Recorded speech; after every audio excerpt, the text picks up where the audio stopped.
ഹേ മക്കളെ, നമ്മൾ റൊമാൻറ്റിസിസം എന്ന് പറഞ്ഞൊരു കോൺസെപ്റ്റ് റൈസ് ഓഫ് നാഷണലിസത്തിൽ നമ്മൾ കൃത്യമായിട്ട് നോക്കേണ്ട ഒരു ഭാഗമാണ്.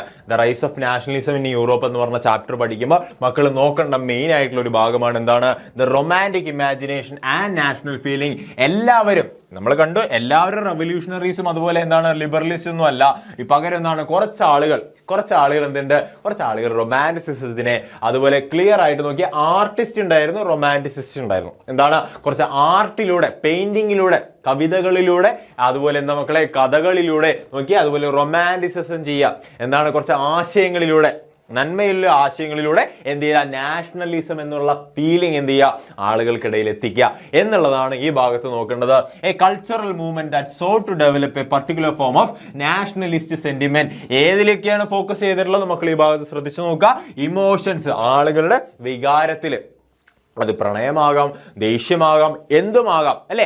എന്താണ്, ഇമോഷൻസ് ആണ്. അതുപോലെ ഇൻഡ്യൂഷൻ ഉണ്ട്. എന്താ ഇൻഡ്യൂഷൻ? ആളുകളുടെ തോട്ട് പ്രോസസ്, എന്താണ് അടുത്ത സംഭവിക്കാൻ പോകുന്നത്, എന്താണ് നമുക്ക് തോന്നലുണ്ടാവും അല്ലെ. എന്താണ് ആ ഒരു ഇൻഡ്യൂഷൻ, ആ ഒരു ക്യൂരിയോസിറ്റിനെ ആളുകൾ എന്ത് ചെയ്തോ, റൊമാൻറ്റിസിസം ചെയ്യാൻ തുടങ്ങി. അതുപോലെയാണ് in mystical feelings, Angel, God, devil എന്നൊക്കെ പറഞ്ഞിട്ട് എന്ത് ചെയ്തോ, മിസ്റ്റിക്കൽ ഫീലിംഗ്സിലൂടെ നാഷണലിസം എന്ന് പറഞ്ഞ കോൺസെപ്റ്റിനെ എന്ത് ചെയ്തോ, അവർ ബൂസ്റ്റ് ചെയ്യാൻ തുടങ്ങി. ഓക്കെ, ഇത്രയും കാര്യങ്ങൾ ആലോചിച്ച് കിട്ടുക. നിങ്ങൾ നോക്കുക, ജർമ്മൻ ഫിലോസഫർ ജോഹാൻ ഗോട്ട്ഫ്രൈഡ് ഹേർഡർ. നിങ്ങൾ ഇവിടെ നോക്കുക, ജർമ്മൻ ഫിലോസഫർ ആയിട്ടുള്ള ആളാണ്.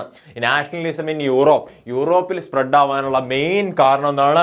ജർമ്മൻ ഫിലോസഫർ ആയിട്ടുള്ള ജോഹാൻ ഗോട്ട്ഫ്രൈഡ് ഹേർഡർ. നിങ്ങൾ നോക്കിയാൽ സിമ്പിൾ ആണ്. ജോഹാൻ ഹേർഡർ എന്ന് എഴുതിയാലും സെറ്റാണ്, ഗോട്ട്ഫ്രൈഡ് ഹേർഡർ എന്ന് എഴുതിയാലും ആൻസർ ശരിയാണ്. പക്ഷെ ഫുൾ നെയിം എഴുതുക, എക്സാമിന് എപ്പോഴും ശ്രദ്ധിക്കുക കേട്ടോ. നോക്കിയാൽ എന്താണ് പറയുന്നത്? Try to discover this culture among common people. എന്താ ചെയ്തത് അദ്ദേഹം കോമൺ ആയിട്ടുള്ള ആളുകൾക്കിടയിൽ, ഓക്കെ, ഒരു കൂട്ടം ആളുകൾക്കിടയിൽ എന്തെങ്കിലും ഒരു സിമിലാരിറ്റി ഉണ്ടോ എന്ന് അദ്ദേഹം ആദ്യം തിരിച്ചറിയുകയാണ് ചെയ്യുന്നത്. അതിനുശേഷം എന്താണ്, അവരുടെ കൾച്ചർ മനസ്സിലാക്കി among common people through folk song, folk poetry, folk dances and painting. എന്താ പറയുന്നത്? ഫോക്ക് സോങ്, നാടോടി കഥകളിലൂടെ, നാടോടി പാട്ടുകളിലൂടെയൊക്കെ അവരുടെ കൾച്ചർ എന്താണെന്ന് അദ്ദേഹം ഡിസ്കവർ ചെയ്തു.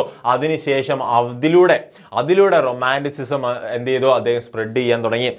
മെയിൻ ഫോക്കസ് ഏതിലേക്ക് മക്കളെ? ഇമോഷൻസ് ഉണ്ട്, ഇൻഡ്യൂഷൻസ് ഉണ്ട്, മിസ്റ്റിക്കൽ ഫീലിംഗ്സ് ഉണ്ട്.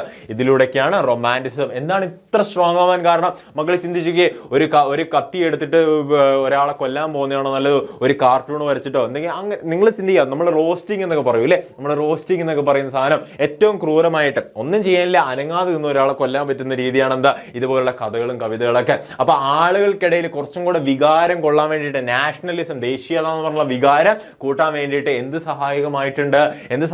ഇതുപോലുള്ള ആളുകൾ സഹായകമായിട്ടുണ്ട്. അപ്പൊ അത് നിങ്ങൾ ഓർത്തു വെക്കുക മക്കളെ. ഇത്രയാണ് മെയിൻ ആയിട്ട് പറയാനുള്ളത്. ഇത് നിങ്ങൾ സെറ്റാക്കി പഠിക്കുക. ഇത് ഏറ്റവും ഇമ്പോർട്ടന്റ് ആയിട്ടുള്ള ക്വസ്റ്റ്യൻ ആണ്. ഇതിൻ്റെ അകത്ത് വരാനുള്ള ചാൻസ് ഉള്ള ക്വസ്റ്റ്യൻ നോക്കിയ മക്കളെ. എക്സ്പ്ലെയിൻ, എന്താണ് explain romanticism as A cultural movement in Europe. എങ്ങനെയാണ് അതൊരു കൾച്ചറൽ മൂവ്മെന്റ് ആയത്? ആളുകളുടെ വികാരത്തിലെയാണ് അവർ മെയിൻ ആയിട്ട് എന്ത് ചെയ്ത് എക്സ്പ്ലോയിറ്റ് ചെയ്തത്. നാഷണലിസം എന്ന് പറഞ്ഞിട്ടുള്ള വികാരം ആളുകൾക്കുള്ളിൽ എത്തിക്കാൻ വേണ്ടിയിട്ട്. ഓക്കെ, ഇത്രയും കാര്യങ്ങൾ സെറ്റാക്കുക, പഠിക്കുക, നന്നായിട്ട് നോക്കുക കേട്ടോ. ഈ ഭാഗം അടിപൊളിയാക്കുക.